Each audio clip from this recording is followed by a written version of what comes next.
da gestão de pessoas aos recursos humanos.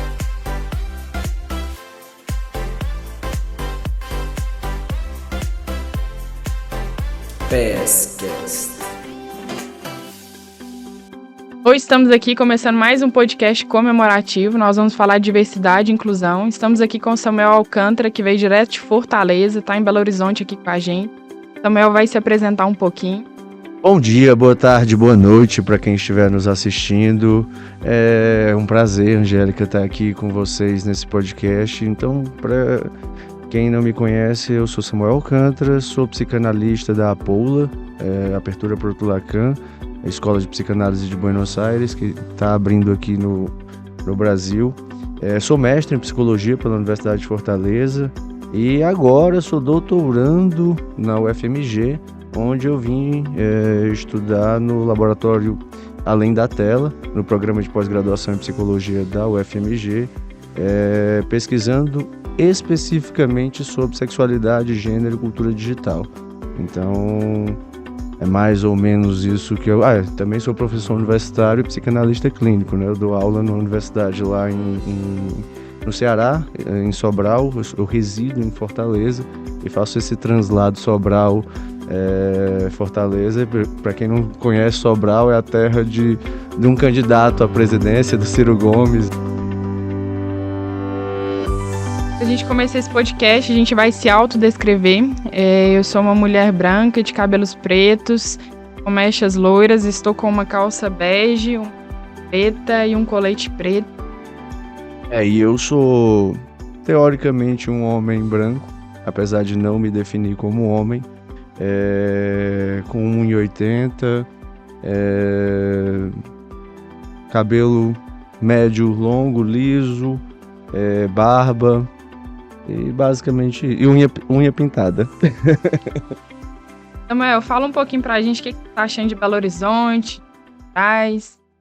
É a minha primeira vez em Minas Gerais, em Belo Horizonte. Eu tô apaixonado pela cidade, estava conversando até nos bastidores, não sei se foi coincidência, eu cheguei aqui no final de semana passado, teve o Sarará, eu já sabia que ia ter o evento, não sabia que ia ter a virada cultural nesse final de semana. Fui para Ouro Preto, fui conhecer um pouco do centro histórico, eu sou apaixonado por história e Minas Gerais respira história, né? Belo Horizonte respira história, a arquitetura, a política, a forma como a cidade se desenvolveu, então eu tô apaixonado por essa cidade. E como eu vou ter que vir morar aqui em 2023, já tô me situando aqui onde ficarei, e empolgado, doido para me mudar para cá. Apesar de amar Fortaleza e não querer abandonar minha cidade.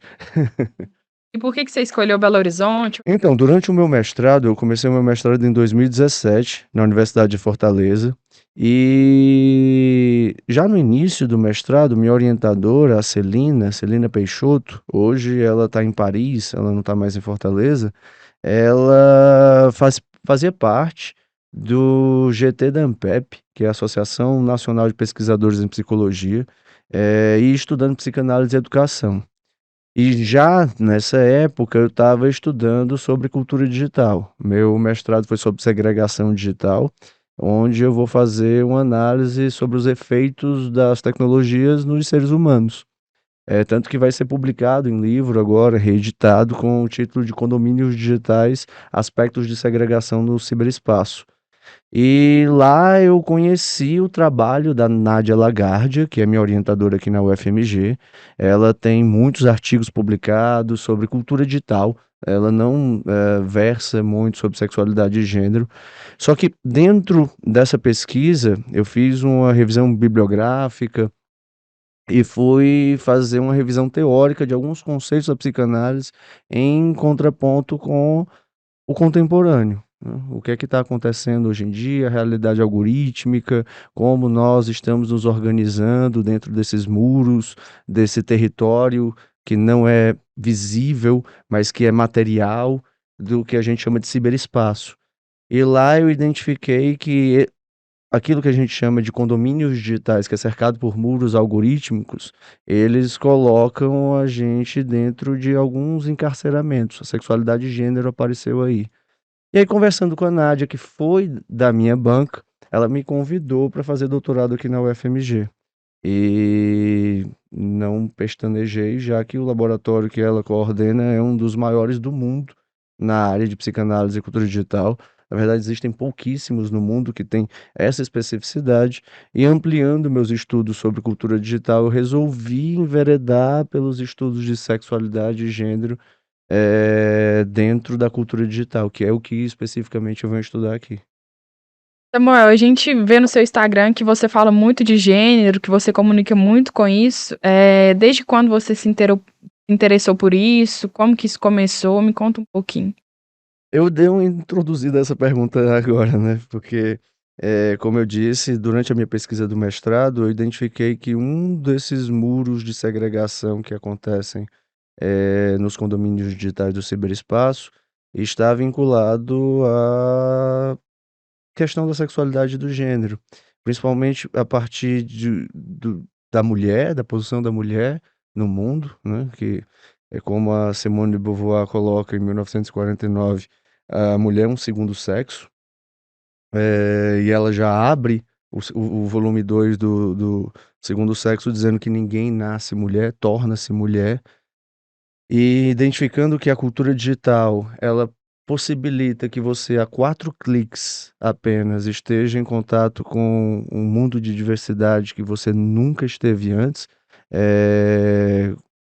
Por exemplo, uma pessoa que mora no interior do Piauí, que nunca teve acesso ao contato com pessoas trans ou com po possibilidade de exposição de uma sexualidade que seja diferente da que, hegemonicamente a gente traduz, a sexualidade heterossexual de um homem com uma mulher, ou de você se olhar no espelho e ter e ser obrigado a se reconhecer como as pessoas dizem que você tem que se reconhecer.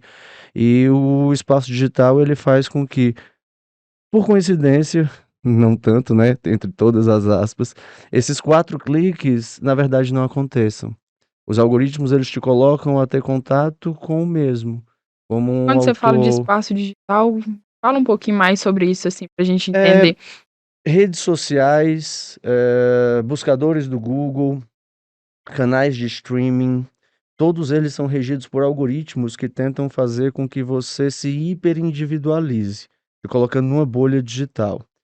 Cada bolha digital, ela é única, é baseada nos teus gostos, na tua busca, como o L. Pariser chama de bolhas de filtro, que é, bem, quando eu olho alguma coisa no Google, o Google começa a definir um perfil com características específicas a partir daquilo que eu estou buscando. E ele vai me mostrando outros perfis que tenham buscas parecidas. O Tinder e o Inner Circle funcionam assim quando são buscadores de relacionamento. A Netflix, o YouTube, o Spotify, todos eles colocam você em contato com coisas que eles acreditam que você vai gostar. Fazendo com que, como o L. Pariser diz, a gente viva no inferno do igual. A gente não tem contato com a diferença como deveria ter, porque a gente é reforçado a manter o mesmo comportamento. Se eu pesquiso, hoje eu não preciso nem pesquisar, né? Se eu falo que estou procurando uma viagem para o Japão, o Google começa a colocar infernalmente propagandas de viagem para o Japão em todos os lugares que eu entrar, seja nas plataformas do Facebook, seja nas plataformas do TikTok, por exemplo, seja no YouTube. Onde eu for, vai ter lá uma propaganda. No meu e-mail, quando eu abro e vou trabalhar, tem lá uma propaganda de viagem para o Japão. Eh, Pesquisando sobre isso durante o meu mestrado, eu percebi que um recorte de objeto seria sexualidade e gênero, porque ali eu vi que não existe só esse condomínio digital, existem uma infinidade de questões que vão desde a política, da divisão que acontece, por exemplo, no Brasil desde 2016, que importamos dos Estados Unidos com o Cambridge Analytica, mas também vai variando a questões econômicas. Por exemplo, quando você quer virar vegano e você começa a pesquisar restaurantes veganos no Google, eh, você entra numa caixinha que vai ser vendido por propagandas para, tipo um leilão, pessoas que vendem, empresas que vendem carne, empresas que vendem tofu, e aí eles vão negociar para saber o que é mais interessante para você. O Evgenii Morozov, que é um bielorrusso que dá aula em Harvard, ele identificou que se você começa a virar vegano e dentro do teu condomínio digital é importante que você continue sendo carnívoro por conta de influência, o mercado de carne começa a te oferecer eh, descontos quando você passa em restaurante e supermercado para te forçar a não deixar de consumir carne, com 50% de desconto na picanha. Aí você vai começar a pensar duas vezes se você vai comprar tofu ou picanha. Entra a questão da diversidade esse público da diversidade. Pois é, essa área que me jogou para dentro da sexualidade e gênero atravessa em 3 pontos. Essa pesquisa que eu estou dizendo, e porque o interesse na diversidade. Por demanda clínica, eu recebo muitos pacientes que são gays, que são lésbicas, que são trans, ou que estão às voltas com alguma questão que envolva sua sexualidade, e por uma questão pessoal. Eu faço análise há 9 anos. E durante esse processo de análise, eu fui me desconstruindo e reconstruindo algumas vezes, onde eu percebi, já desde muito novo, que eu não era heterossexual, mas tinha que manter uma postura e uma performance de heterossexual, porque eu sofria bullying na escola, porque a gente sabe que principalmente quem nasceu ali meados dos anos 80 e viveu o ensino médio, final do ensino fundamental, ensino médio, no final dos anos 90, começo dos anos 2000, sabe que as brincadeiras hoje não é tão diferente, mas era pior nessa época e quanto mais para trás você vai indo, vai ficando ainda mais duro a forma de comportamento dos moleques na escola. E então o menino mais afeminado, ele é o viadinho, ele é excluído das rodas de amigos dos garotos populares que praticam esportes, e observando alguns colegas e vendo o quanto isso estava acontecendo comigo, eu tive que ir me embrutecendo e tendo que performar uma masculinidade que não me cabia. E aí, nesse processo de análise, eu fui dizendo que, bem, eu não preciso reforçar isso.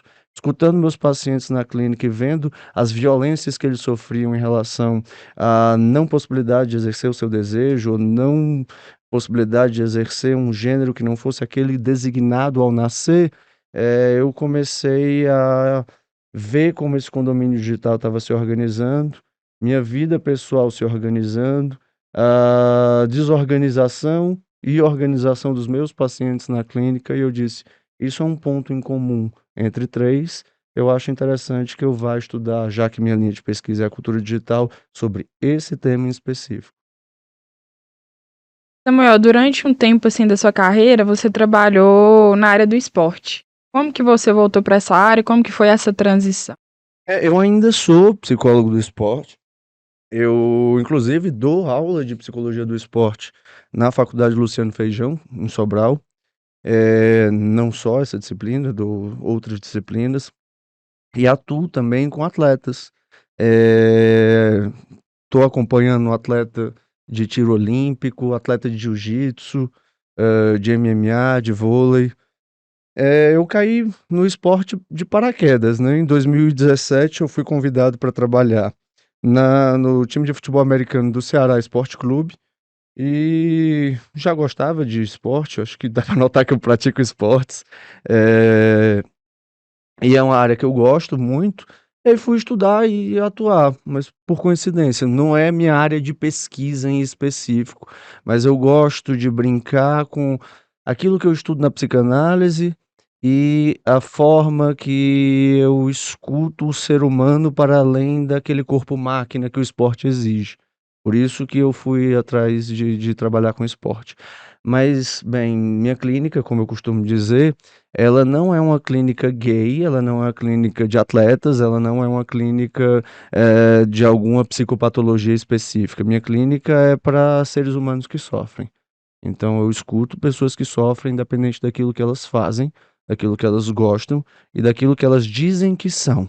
Porque aquilo que você diz que é, muitas vezes durante um processo de análise você vai descobrindo que é só um dizer. e esse dizer ele vai ganhando novos contornos e você vai se refazendo durante o processo. Por isso que atender atletas ou atender pessoas que questionam o estilo hétero cis normativo da sexualidade e do gênero que a gente conhece, não tem tanta diferença assim, não. A diferença é você conseguir escutar para além das linhas que estão postas naquilo que está sendo falado durante uma sessão. É por isso que, bem, parece contraditório da cultura digital, trabalhar com esporte, trabalhar com pessoas e pesquisar com pessoas que questionam as normas da sexualidade e do gênero, mas não é tanto porque as tramas que compõem isso, que a gente chama de sociedade, de cultura, elas estão bem ligadas e atravessam esses pontos e outros, né, que a gente também acaba tendo que ter acesso. No seu Instagram a gente percebe, né, que você fala muito de gênero, de diversidade, coisas nesse sentido. Então, eu imagino que você deve chamar muita atenção desse público, né? E uma das nossas conversas, você falou que na sua clínica você atende muito essa parte da população. Como que é na sua clínica ter que lidar com essa população? Como que é feito isso? Pois é, como o meu Instagram, ele acabou, principalmente depois que eu tinha uma conta até março do ano passado, ela tinha 26 mil seguidores. E por questões políticas, que eu estava me posicionando na época durante aquele processo louco do lockdown da segunda onda da pandemia, onde estavam morrendo mais de 4 mil pessoas no Brasil, eu estava bem revoltado na rede social e acabei sendo hackeado, e perdendo minha conta. Ao retornar à minha conta, eu tentei fazer algo um pouco mais profissional. Contratei uma equipe para trabalhar comigo, com marketing digital voltado para pessoas que trabalham com saúde. E aí comecei a atuar em 2 frentes. Eu já estava estudando desde 2019 com mais potência as teorias queer, que hoje é quem define, o carro-chefe das teorias de gênero. Já estudo muito sobre sexualidade, porque, bem, quem estuda psicanálise sabe que a psicanálise ela é criada e pautada em 2 pontos: o inconsciente estruturado ali com os seus sonhos, na interpretação dos sonhos em 1900 que o Freud lança, em 1906 ele lança os 3 ensaios sobre a sexualidade, a teoria da sexualidade. Então a psicanálise é pautada, em questão como os seres humanos se relacionam com sua sexualidade, com seu recalque, com suas repressões. Então já estudava muito sobre isso e resolvi fazer um Instagram pautado em cultura digital e sexualidade e gênero. Vendo como as coisas estavam se desenrolando e eu já pautando alguns cursos e algumas, temáticas para questionar inclusive a teoria da psicanálise, porque eu bato muito na própria psicanálise quando estou estudando sobre sexualidade e gênero, meu Instagram foi ganhando aquele contorno que você viu, né, que vocês podem acessar, no Sam Alcântara Psi. E aí a partir daí, muitas pessoas que às vezes que são gays, ou são lésbicas, ou são trans e não têm coragem de assumir, ou estão num processo de transição, ou assumiram recentemente, ou sofrem violências da família ou do trabalho, começaram a me procurar, compartilhar o meu perfil com outras pessoas que atravessam essas questões, e a minha clínica foi chegando com mais potência, pessoas que se identificam de forma diferente do padrão hegemônico. Sejam homens que são homens mesmo, mas como a gente diz, HSH, homens que fazem sexo com homens, mulheres que fazem sexo com mulheres, pessoas bissexuais, pansexuais, às vezes que questionam um pouco aquilo que vivem dentro de seus casamentos. E aí eu fui recebendo e acabou, assim, gerando, uma coisa vai levando a outra, né. Samuel, a gente já ouviu um pouquinho da sua história, agora a gente vai voltar um pouquinho para a parte de cultura e diversidade dentro das empresas. A gente vê que para mudar a cultura de uma empresa, a gente tem que trabalhar primeiro as lideranças. Como que você acha que a gente tem que trabalhar essas lideranças com a diversidade e inclusão? Perfeito. A gente que é da psicologia e estuda dentro da graduação, sobre psicologia organizacional e como o processo de cultura, clima, formação de equipe, liderança dentro da empresa, ele impacta completamente na forma que a empresa vai se posicionar e como ela vai conseguir se organizar diante daquilo que ela quer fazer. E quando a gente está falando sobre o tema específico de diversidade de gênero, de sexualidade, e não só de sexualidade e gênero específico, mas com aquele conceito que a gente chama de interseccionalidade, que envolve gênero, classe, raça.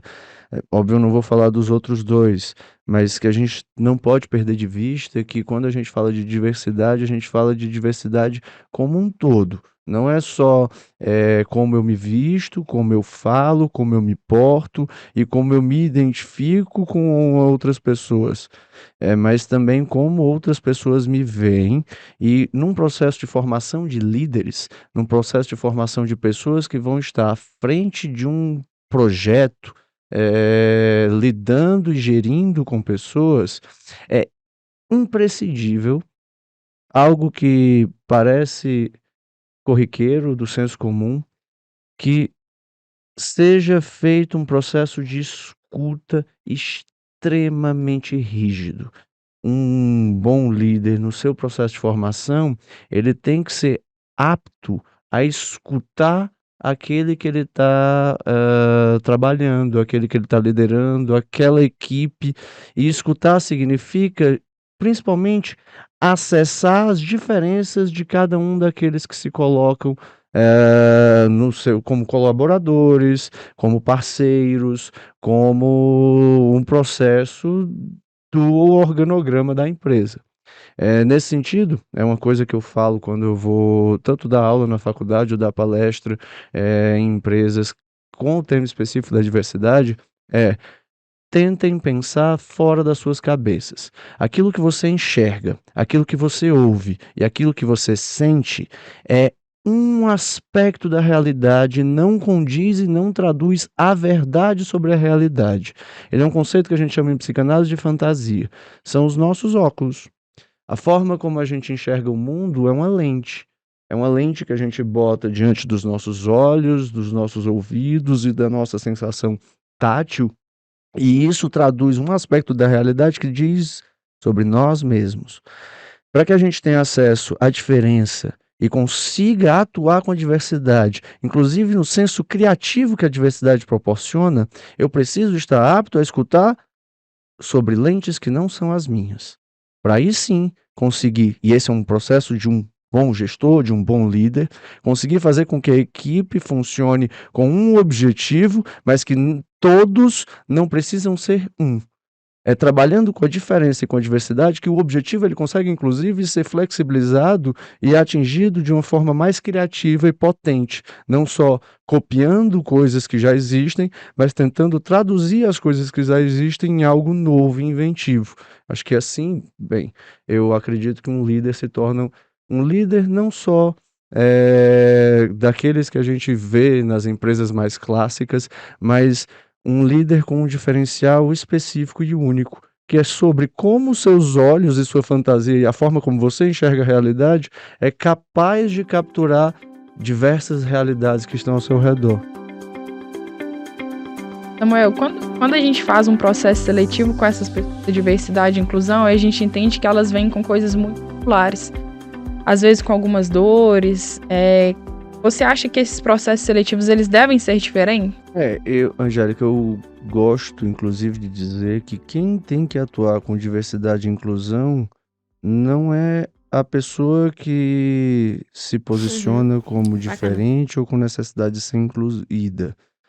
A inclusão ela tem que partir da empresa, tem que partir dos órgãos que estão tentando gerir aquele processo. Porque normalmente quem entra num processo seletivo para ocupar uma vaga, seja de liderança, de gestão, supervisão, ou qualquer cargo específico, do mais básico do organograma da empresa até os cargos de direção, na verdade são pessoas. São pessoas que têm suas histórias de vida, que têm questões pessoais, muitas vezes a questão da sexualidade, do desejo, são questões de fundo, até porque a gente vive num país que hegemonicamente tem um nível de preconceito linguístico, cultural, até físico muito forte, isso é visível em qualquer lugar que a gente anda. Óbvio que dependendo dos estados e das cidades, a gente vai vendo que tem uma abertura maior ou não, dependendo também do mercado que você está tentando atingir. Empresas do setor de comunicação tendem a ser mais flexíveis e tem um processo de inclusão que já vem de algum tempo. Empresas mais tradicionais, empresas do mercado corporativo financeiro, do mercado imobiliário, do direito, tendem a ser um pouco mais conservadoras. Então, a ideia é fazer com que os processos seletivos eles sejam dinâmicos, que eles consigam atender e, inclusive, perceber durante a presença e a entrevista com o candidato, as dinâmicas que forem propostas ou sugeridas, é que aquele candidato se sinta confortável em ser quem ele é. Sendo quem ele é, colocando todas as suas habilidades e todo o seu potencial, com suas limitações, seus pontos de inclusão e exclusão, o máximo de exposição daquilo que ele pode ser capaz de fazer e como ele pode colaborar com aquela empresa. Independente de ser homem, mulher, não binário, trans, gay, lésbica, pansexual. E qual é, então, a importância de atuar com diversidade e inclusão quando a gente fala de sexualidade e gênero? É perceber que quanto mais a pessoa consegue se expor, no sentido não pejorativo do termo, de dizer, eu preciso então dizer que transo com homens, porque homens héteros ou mulheres héteros não chegam dizendo numa entrevista, dizendo, eu sou hétero. Não precisa. Igual, eu não preciso dizer, eu sou homem, você está vendo que eu sou homem, mas e se eu não for? E se eu for um homem trans? O que eu tenho como órgão genital diferencia o que naquela posição? Só uma questão política. E política não partidária, é uma questão política de como circula na polis, na cidade, no meio, como a palavra circula, como as pessoas se encontram, faz com que você comece a ter acesso ao diferente, a perceber a diferença, a tratar a diferença com equidade, não com igualdade. É perceber que somos todos diferentes e que podemos conviver e, inclusive, criar juntos novas formas de viver, de convívio, de bem-estar, de respeito, de ética. Eu acho que todo o processo de inclusão, independente de ser sexualidade ou gênero, ele tem que partir de um processo ético. E aí quem tem que definir esses parâmetros éticos é a empresa. Como a empresa vai se posicionar no mercado, como a empresa quer gerir seus colaboradores e como a empresa quer ser vista como marca no mundo. Marca não só do marketing, mas também como ela quer deixar e imprimir marcas no mundo. Eu acho que é por aí que a gente vai. E o que você acha que nós, enquanto recrutadores, pessoas do RH, devemos fazer quando uma pessoa a gente está entrevistando, a gente está lidando com uma pessoa e ela fala pra gente, olha, eu sou trans, eu tenho algumas dores num processo seletivo. O que você acha que a gente deve fazer nessa situação? Isso é algo muito delicado. Então, antes de responder uma pergunta universalista, ou seja, que seria quase como uma receita de bolo para lidar com todas as situações que aparecem, é escutar que tipo de demanda é aquela que aquele entrevistado está trazendo.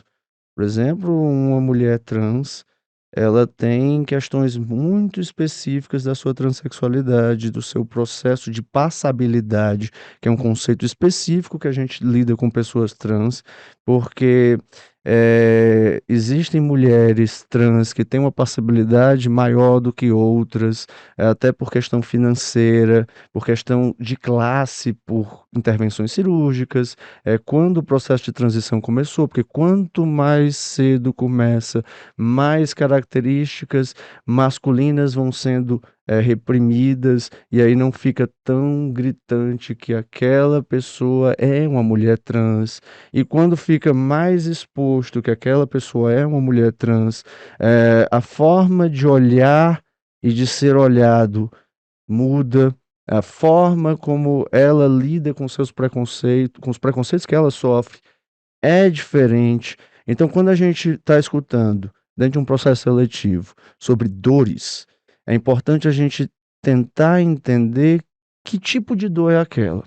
Se é uma dor cotidiana, por ser uma pessoa trans, e isso é independente de qualquer pessoa, a ideia é acolher e fazer com que aquela pessoa consiga falar sobre aquelas dores dentro de um ambiente seguro, tentar entender se o ambiente da empresa já está preparado e seguro para acolher aquela pessoa, se não, fazer um treinamento com as pessoas que já estão dentro da empresa para que consiga acolher aquela pessoa e, se for uma camada mais profunda de dores e sofrimentos, tentar ver de alguma forma se a empresa tem um setor de acolhimento para aquela dor específico, seja com um setor de saúde específico ou conseguir encaminhar para algum atendimento psicológico, de acolhimento psicológico, para que ela consiga falar sobre aquelas dores em um ambiente que vai ser trabalhado, não que vai ser colocado de qualquer jeito e ela vai sair de lá sem um trato, sem um trabalho, né. São essas 2 coisas específicas, né, tentar entender que tipo de demanda é e como a empresa já está preparada para lidar com aquela demanda, e se for uma demanda um pouco mais séria, um pouco mais grave, o setor conseguir encaminhar para um tratamento especializado. Pegando o gancho no que a gente está conversando, esse final de semana a gente teve a primeira travesti eleita presidente no Conselho Regional de Psicologia. E falando um pouquinho do que a gente trabalha, hoje a gente trabalha com vagas mais estratégicas, e pensando um pouquinho nisso, a gente fala de uma parcela da população que está muito acima. A gente, hoje, quando a gente fala de diversidade e inclusão, a gente fala de uma parcela da população que está sempre abaixo, né? Essa parcela da população não atinge cargos mais estratégicos, né, cargos gerenciais, coisas nesse sentido. Então, eu fico pensando, como que a gente deve fazer para fazer com que que a gente se comunique com essa população? Angélica, essa pergunta que você fez, ela é muito importante, porque já denota que não dá para falar de sexualidade, gênero, sem um entendimento de classe.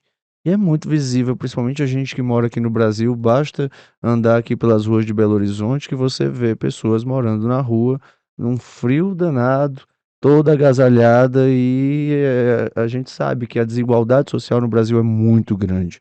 E quando a gente fala em empresas sobre inclusão, sobre gênero, a gente pensa logo que são sempre pessoas vinculadas a uma má formação profissional, a uma situação não só de baixa escolaridade, mas também de baixo poder aquisitivo e econômico. E só o que a gente tem são pessoas LGBTQIAP+, com altíssimo nível intelectual e capacidade de formação. Como você falou, a Cel Cavalcante, eleita presidenta do Conselho Regional de Psicologia, ela é doutoranda, ela é diretora da Agência Nacional de Pesquisadores. Então, a gente não só temos eleitas vereadoras, deputados, deputadas, que são travestis, que são homens trans, que são mulheres trans, mas também o governador do Rio Grande do Sul se assumiu gay, e ele é de um partido de direita, e a gente está falando do setor político. No setor corporativo, temos também, basta você olhar no Instagram, no site do Transempregos, cargos de direção ocupados por pessoas trans, por pessoas Mas gays, por pessoas lésbicas. Então isso a gente precisa desmistificar um pouco esse processo de achar que populações de risco ou populações que estão à margem da sociedade hegemonicamente não têm acesso a um processo de formação, mas têm pessoas preparadas. Tendo pessoas preparadas, a gente precisa preparar as empresas para acolher essas pessoas com altíssimo, preparo acadêmico e profissional para ocupar cargos de liderança dentro dessas empresas. Cargos de diretoria, cargos de coordenação, cargos de supervisão, cargos de gestão de pessoas, de processos, porque só o que tem. Mas isso, as estatísticas nos mostram que é uma minoria. O que Sim. a gente tem que fazer para mudar esse cenário? De fato, isso é uma minoria. Eu sou amigo, inclusive, pessoal, do primeiro advogado trans da OAB Ceará, o Murilo. É um cara que eu admiro demais. Ele é professor universitário, ele trabalha com direito civil, e, assim, super respeitado na área. Hoje ele está em referência na OAB Nacional. Mas como você disse, é minoria. A maioria, a gente está no país que mais mata pessoas trans no mundo, né? Existem 13 países no mundo que têm pena de morte para pessoas LGBTQIAP+, e o Brasil mata mais do que esses países. Mesmo sendo esse país pautado no liberalismo, onde você poderia circular livremente, tendo direito ao acesso, mas a gente sabe que não é bem por aí. Sendo minoria, para ampliar o leque de possibilidades de atuação de homens trans, de travestis, de mulheres trans, de pessoas LGBT que não têm problema em se apresentar como pessoas queer, pessoas não binárias, pessoas diferentes, é, é preciso ter um processo de estruturação e educação que vai dentro do setor corporativo ao setor público. As empresas têm que investir em educação. A gente tem institutos aqui no Brasil, e eu fiquei apaixonado por Belo Horizonte porque me mostrou muito de coisas que eu não sou acostumado a vivenciar em Fortaleza. Por exemplo, aqui a gente tem muitos centros culturais patrocinados e orquestrados por empresas privadas, não só de bancos públicos ou do governo do estado ou do governo federal. A gente tem institutos aqui, tem centros culturais aqui, a gente está em Savassi, né? Eu passei por vários de empresas gigantes que têm grupos de educação, grupos de teatro, grupos de música, grupos de dança, com apresentação de espetáculo, exposição de arte. Eu ainda não sei como funciona, óbvio, eu estou conhecendo a cidade, mas isso me chamou a atenção, porque é dentro desse processo que a gente faz com que novas gerações passem a ter acesso a um nível de formação. Porque se você quer um diretor de uma empresa que seja trans, aquela pessoa trans, ela tem que ter tido um processo de formação para poder alcançar aquele nível de entrega naquele cargo. A gente não pode pegar qualquer pessoa só porque a gente quer incluir pessoas de diversidade. Não, tem que ser pessoas preparadas. Não adianta você querer incluir na sua empresa uma pessoa trans só porque ela é trans. Você tem que colocar ela dentro de uma função a qual ela esteja preparada. Que você, inclusive, possa capacitar aquela pessoa, mas que ela tenha um mínimo de capacidade para ocupar aquela posição dentro daquela empresa. Para que a gente consiga diminuir a desigualdade no nosso país, a gente tem que preparar as pessoas.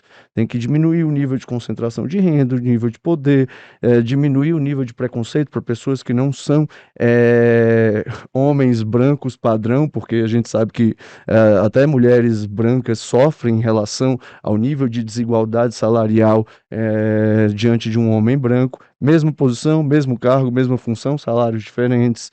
Então a gente precisa acabar com isso de uma forma estrutural, não só para pessoas da sigla LGBTQIAP+, mas como um todo, de pessoas pretas, de mulheres, de pessoas LGBT, para que elas consigam se desenvolver, suas potencialidades. Samuel, uma coisa que a gente fala muito, né, no mundo empresarial, a gente fala muito, é marca empregadora. Como que a empresa deve se comunicar com as outras pessoas fora de dentro dessa empresa, assim? E como que você acha que a gente deve construir essa marca empregadora para comunicar com essas pessoas da diversidade inclusiva? É uma boa pergunta. Eu também não tenho resposta pronta para ela, não. Se eu cair no risco de dizer, faz isso, eu vou estar mentindo. Mas a gente pode tentar Porque assim, refletir. Samuel, só reformulando assim, às vezes a gente tem uma certa dificuldade de comunicar com essas pessoas, assim, de como que essas pessoas vão chegar até a gente, sabe? qual que deve ser essa construção, como que essas pessoas vão enxergar a nossa empresa, para que a gente se comunique com essas pessoas mesmo, assim. Então, o que você acha, qual que deve ser o processo, assim, para que essas pessoas vejam a nossa empresa como uma empresa de diversidade, inclusive? O risco é sempre a gente tentar não cair em reprodução de preconceitos estruturais irrefletidos. O que eu quero dizer com isso? É que nossa estrutura de linguagem, ela é preconceituosa. Precisamos todos entender que somos machistas, que somos homofóbicos, que somos transfóbicos, que somos xenófobos. E isso não é porque somos pessoas ruins.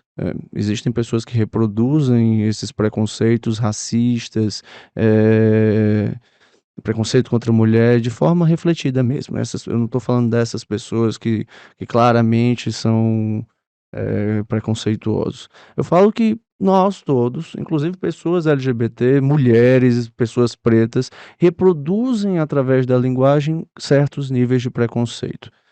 E uma empresa empregadora que quer atuar com o setor de inclusão, de diversidade, que quer atuar com camadas da população que são historicamente colocadas em situação de vulnerabilidade, é importante que essa empresa tente, ao máximo, não incorrer em errinhos básicos de preconceito.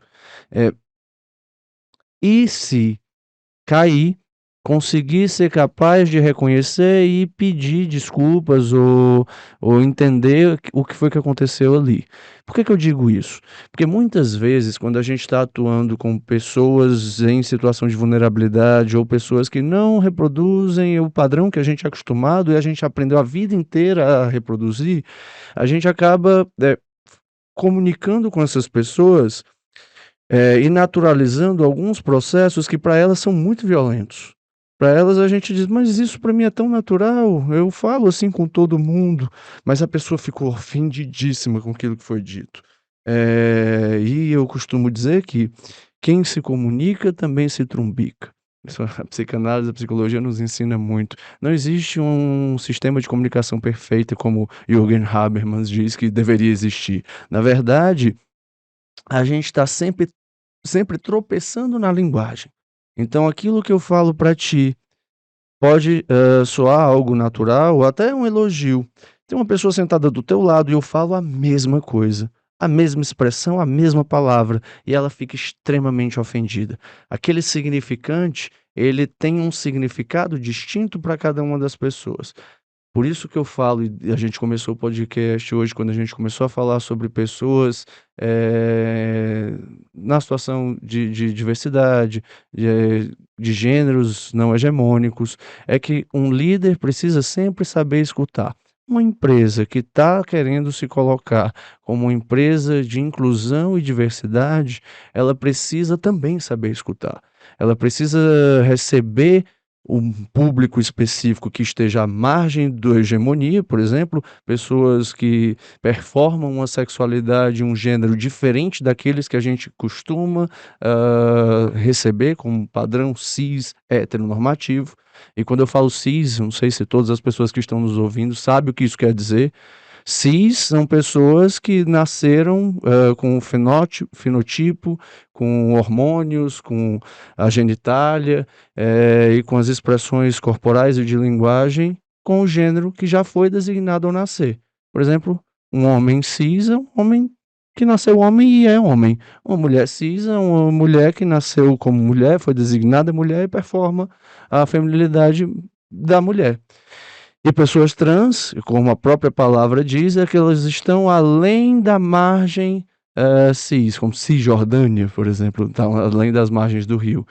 Então, pessoas trans não precisam necessariamente sair de um padrão para o outro. Um homem trans não precisa necessariamente ter nascido mulher e ter virado um homem trans.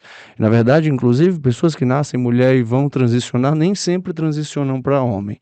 E é por isso que uma empresa que quer atuar no setor de inclusão e diversidade precisa estar atento a esses detalhes, porque são muitas características que compõem um universo completamente novo. Então a gente precisa escutar, a gente precisa se preparar, a gente precisa estudar e a gente precisa inclusive estar aberto ao erro. Mas saber reconhecer quando esse erro acontece, para que não soe como sendo uma empresa que quer simplesmente se aproveitar de uma situação de demanda para poder gerar dinheiro ali. A gente precisa de dinheiro, a gente precisa de capital, a gente precisa atuar com o mercado corporativo, então isso vai acontecer, mas que a gente esteja aberto para incluir a pessoa, não o recurso que ela pode trazer. Samuel, você falou um pouquinho do seu projeto, você falou um pouquinho da sua história. Voltando um pouquinho do seu projeto, o que você pensa para o futuro sobre essa questão do digital, as lideranças, a gestão de pessoas, a diversidade? Eu estava falando sobre meu projeto, acabei não falando o que é que eu vim estudar aqui, né? Eu falei do laboratório, falei dos eixos de pesquisa, mas não falei do projeto específico que foi aprovado no doutorado da UFMG. Eu tenho uma pergunta, né? Que é ela que norteia o meu projeto. Ainda não sei se minha tese vai conseguir abarcar essa pergunta, porque eu estou no início ainda do doutorado, mas a pergunta é: quais os possíveis impactos do atual estado da cultura digital nos processos de formação de eu em pessoas desidentificadas com os significantes ou com as palavras homem e mulher? As que se autorreferenciam não binárias. Eu quero estudar, então, especificamente como a cultura digital e a internet impacta na formação de um eu de pessoas que se dizem não binárias. Por que isso? Porque eu começo a identificar na clínica e na literatura que um número crescente de pessoas estão se desidentificando com os nomes pelos quais elas são reconhecidas desde o nascimento.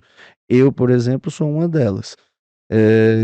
Eu fui designado homem, por 30 anos performei a masculinidade que eu tento não performar hoje. Isso não tem a ver com minha sexualidade, tem a ver com a forma como eu me identifico e como eu me apresento, como eu olho no espelho e com os meus processos de identificação e identidade, no sentido de que, bem, eu não preciso ser identificado como esse nome, homem.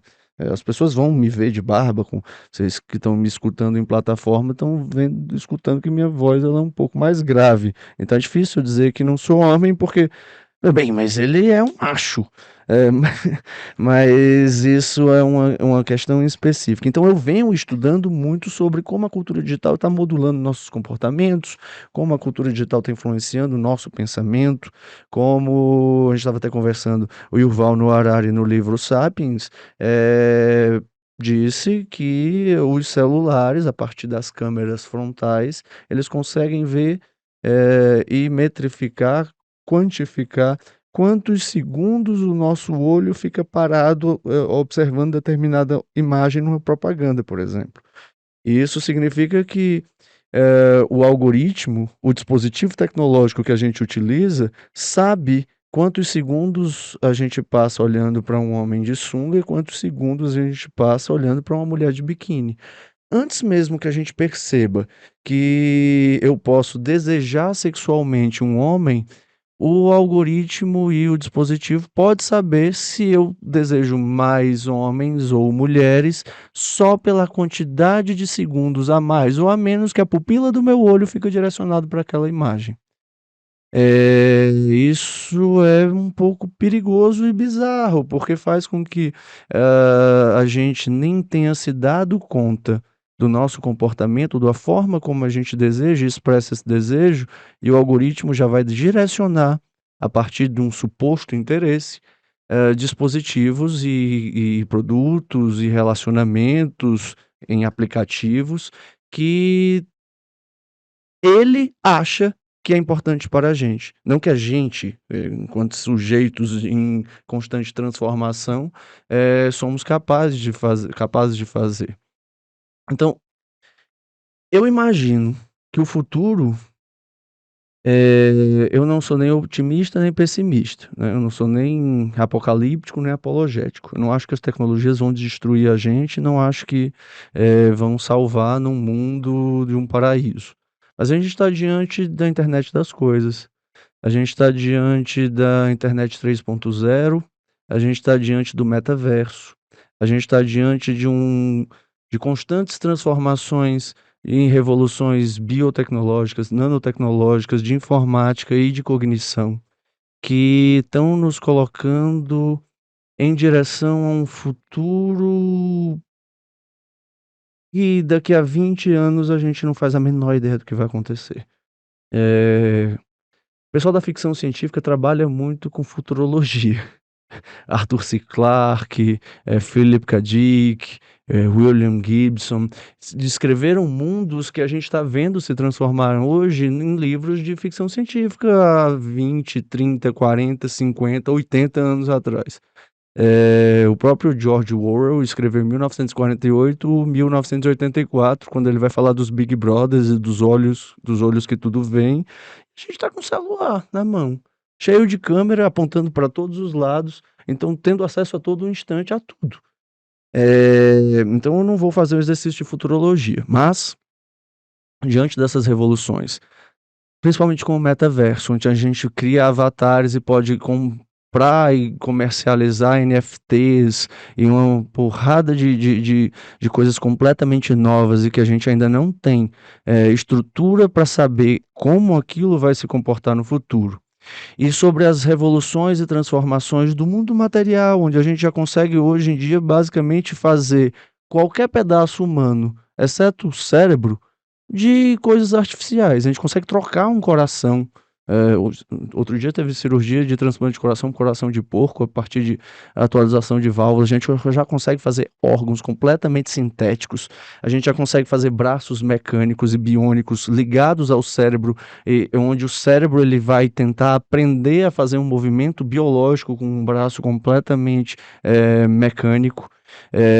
O Miguel Nicoleles, neurocientista brasileiro que é professor da Universidade de Duke, ele é o pesquisador que está desenvolvendo, ou pelo menos o pioneiro, já tem outros laboratórios de pesquisa no mundo que também estão fazendo, até um pouco mais avançados do que o dele, um exoesqueleto humano para fazer pessoas tetraplégicas caminharem. Ele que desenvolveu o projeto que fez com que um cara paralítico desse o pontapé inicial da Copa do Mundo de 2014. Então, o que é que eu quero dizer com isso quando eu estou falando de sexualidade, gênero e diversidade? Os nossos corpos biológicos vão mudar completamente nas próximas décadas. Isso que a gente entende e define como uma mulher sendo aquela que nasceu com a vagina, com seios e performando fala um pouco mais aguda, com características estéticas que lembrem uma mulher, e o homem,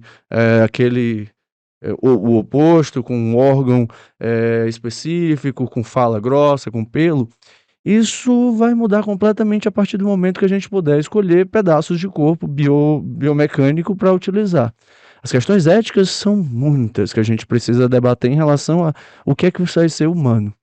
Pessoas dizem, pesquisadores dizem que a gente está caminhando para uma nova espécie transhumana. O próprio Miguel Nicoleles diz que o espaço digital está reformulando a plasticidade cerebral e fazendo com que a gente tenha não é emburrecendo, mas tendo um pouco menos capacidade cognitiva do que o Homo sapiens sapiens teve ao longo de sua história, por questões de partes do cérebro que a gente está deixando de usar e por questão de evolução da espécie vão atrofiando, e partes do cérebro que não eram utilizadas antes e passam a ser utilizadas, e a gente ainda não sabe necessariamente quais as consequências e o mecanismo desse funcionamento, porque quer queira ou quer não, as neurociências avançaram muito nos últimos 100 anos, mas ainda não temos acesso a 10% do que a gente pode ter de estudo sobre como é o funcionamento do cérebro, seja de neurotransmissores,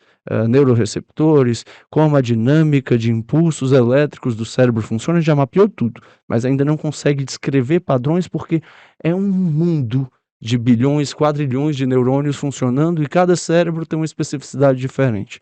Então, como os sujeitos de linguagem que somos, vamos lidar com as questões de viver em um espaço que não é físico-material e estar completamente imerso no digital, e como as consequências dessa imersão vão atuar no mundo real, no laço social, no mundo real que eu chamo esse mundo material, porque o metaverso também é um mundo real, e como o nosso corpo vai ser modulado e reformulado pelas tecnologias que vão substituir as partes orgânicas por partes mecânicas, fazendo com que o gênero ele se torne uma característica irrisória, porque, bem, se eu não consigo mais identificar o que é um homem e o que é uma mulher baseado no corpo biológico, porque o corpo biológico pode ser reformulado a qualquer instante, a tendência é que essas questões que a gente está conversando hoje em dia sumam, desapareçam.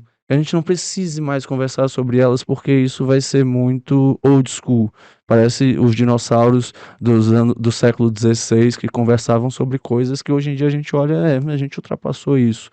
Eu espero que a gente consiga ultrapassar. Agora, como eu disse, as questões éticas são enormes, os desafios éticos, os desafios políticos de regulamentação de empresas, de regulamentação de processos, como os países, as políticas e as corporações vão lidar com esses processos, eu não faço a menor ideia. Samuel, a gente está chegando no final do podcast e eu vou deixar o espaço livre para você responder uma pergunta que eu não te perguntei e que você gostaria de responder. Nossa, acho que você me pegou agora. Me pegou, não sei. Pensa numa pergunta aí que, né, nessa jornada sua, na sua carreira, nunca te fizeram em alguma palestra, em algum lugar que você já tenha ido, que nunca te fizeram, que você gostaria de responder.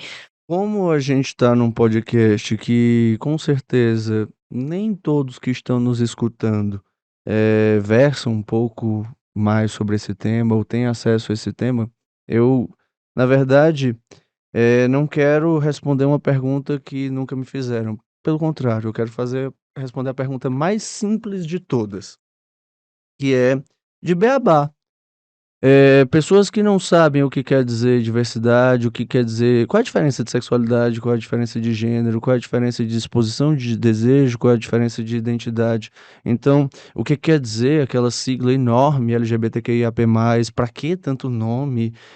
Por que a gente precisa dividir as pessoas em vez de unir as pessoas, já que somos todos iguais? A pergunta que eu vou responder tem a ver com isso, com o beabá. Para que então a gente precisa de tantos nomes, tantas classificações? Por que a gente já não deixa tudo assim, do jeito que tá e que a gente identifica? Porque já é natural, já é básico. Então, para você que está nos escutando e que ainda não teve um acesso a isso e às vezes fica tentando entender por que a gente precisa debater sobre esses temas, a gente fala, né? A gente se comunica a partir da linguagem, a gente utiliza muitas palavras para nos comunicarmos. A gente, inclusive, tem.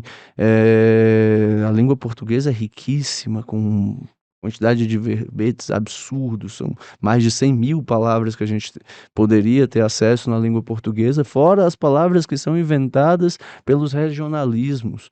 Lá no Ceará a gente tem muita.